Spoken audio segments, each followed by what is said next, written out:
Assalamualaikum warahmatullahi wabarakatuh. Perkenalkan, kami dari kelompok 3 mata kuliah Indonesia.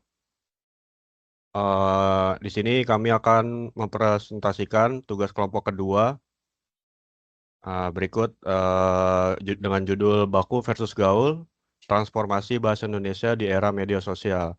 Nah, ini anggota kelompok kami. Yang pertama ada Dinda Almira Madani, lalu dengan saya Lutfi Nugroho.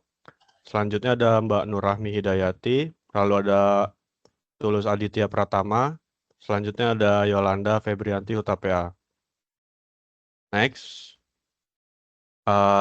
di sini ada pendahuluan. Bahasa Indonesia sebagai bahasa nasional memiliki peranan penting dalam membentuk identitas dan persatuan bangsa. Sebagai bahasa pemersatu, bahasa Indonesia digunakan oleh seluruh lapisan masyarakat, baik di bidang formal maupun informal. Namun, dalam era digital ini, penggunaan bahasa Indonesia mengalami perubahan besar yang dipengaruhi oleh kemajuan teknologi, khususnya media sosial. Nah, di sini ada beberapa rumusan masalah, diantaranya yaitu yang pertama, bagaimana bentuk-bentuk penggunaan bahasa gaul dalam komunikasi di media sosial. Lalu yang kedua, apa pengaruh penggunaan bahasa gaul terhadap perkembangan penggunaan bahasa Indonesia baku. Nah, di penelitian ini, kita berfokus untuk menjawab pertanyaan-pertanyaan tersebut dengan mengkaji berbagai fenomena bahasa yang berkembang di dunia maya. Untuk selanjutnya adalah metode penelitian, di mana metode yang digunakan adalah kualitatif deskriptif, yaitu metode penelitian yang menggambarkan atau mendeskripsikan suatu peristiwa tertentu. Dalam hal ini, kita melihat bagaimana penggunaan bahasa gaul dalam sosial media dan juga bagaimana transformasinya digunakan oleh masyarakat pada kehidupan sehari-hari. Dengan begitu, dapat diketahui bagaimana data perbandingan antara bahasa gaul dan juga bahasa baku yang digunakan di sosial media.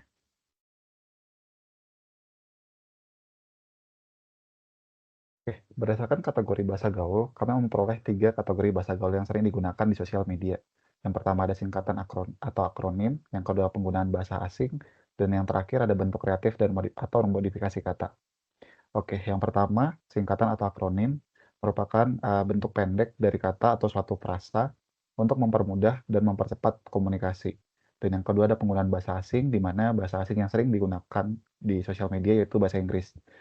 Dan yang terakhir ada bentuk kreatif atau modifikasi kata, di mana kata dimodifikasi dari bentuk aslinya agar terdengar lucu, unik, atau hanya dipahami oleh kalangan tertentu. Berikut contoh-contoh dari 3 kategori yang sebelumnya. Yang pertama ada singkatan akronim, sebagai contohnya itu ada OOTD atau Outfit of the Day, FYP, For Your Page, dan yang kedua ada penggunaan bahasa asing, seperti chill, vibes, effort, dan yang terakhir ada bentuk kreatif dan modifikasi kata, di mana contohnya itu ada gemoy, santuy, dan gasken.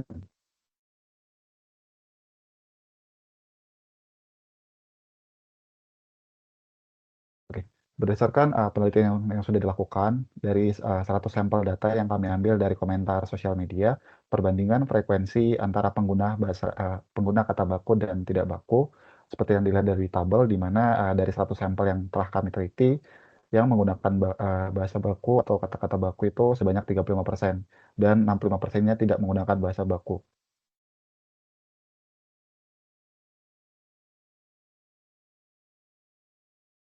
Lalu masuk ke penyebab peningkatnya penggunaan bahasa gaul. Di sini ada 3 penyebab yang sudah diidentifikasi. Yang pertama itu adalah memudahkan komunikasi, di mana penggunaan singkat dan akronim memudahkan komunikasi tanpa harus mengetikkan kata panjang.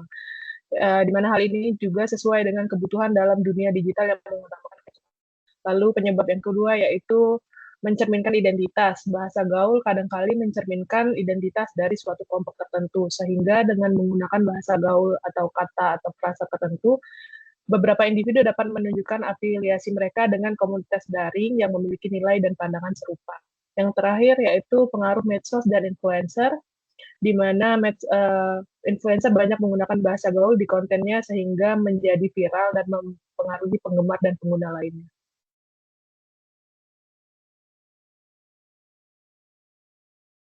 Untuk implikasi terhadap penggunaan bahasa Indonesia baku, maraknya bahasa gaul di medsos berpotensi menggeser pola komunikasi dan mengurangi penggunaan bahasa Indonesia baku. Untuk melestarikannya diperlukan pendekatan adaptif yang mengajarkan bahasa yang lebih baik dan yang benar tanpa menghilangkan kreativitas bersama.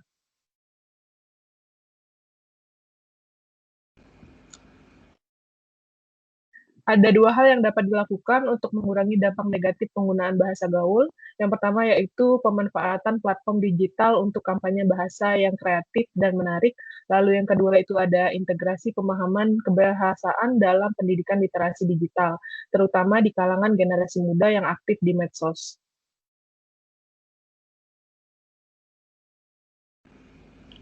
Selanjutnya kesimpulan. Dari hasil penelitian yang kelompok kami lakukan, maka kami menyimpulkan yaitu bahasa gaul di media sosial mengubah pola komunikasi masyarakat, khususnya di kalangan generasi muda. Terdapat dominasi bentuk bahasa yang tidak baku sebesar 65% yang menunjukkan pergeseran norma kebahasaan di ruang publik digital.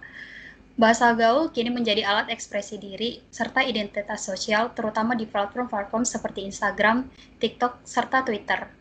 Dominasi bahasa gaul dapat melemahkan penggunaan bahasa Indonesia baku dalam konteks formal dan akademik. Dibutuhkan strategi literasi digital yang kreatif serta adaptif agar inovasi bahasa tetap sejalan dengan pelestarian bahasa nasional. Penelitian ini masih terbatas pada beberapa platform media sosial saja. Yang terakhir, studi lanjutan disarankan mencakup beragam platform dan segmentasi usia untuk hasil yang lebih representatif. Sekian presentasi dari kelompok kami, kelompok 3. Mohon maaf jika ada kekurangan dalam mempresentasikan materi yang sudah dibuat. Terima kasih.